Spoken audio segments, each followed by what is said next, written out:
People often imagine that castle walls were just left as bare stone, but in fact they weren't. They were plastered, painted, and decorated.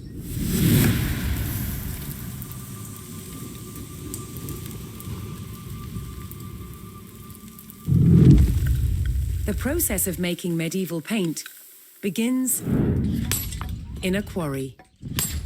This is a sandstone with a really high iron content. In it, we find pockets of ochre.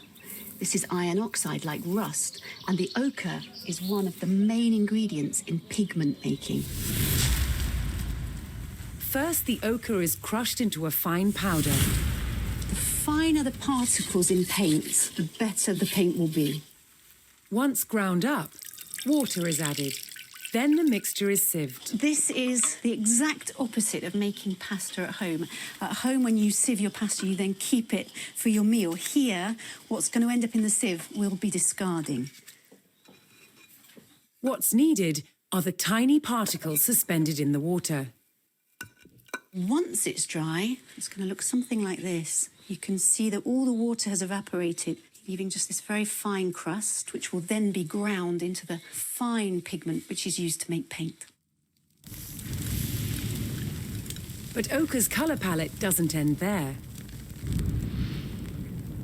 If it's heated, something magical happens. Yellow ochre turns red. And heating it for even longer creates a whole spectrum of colours.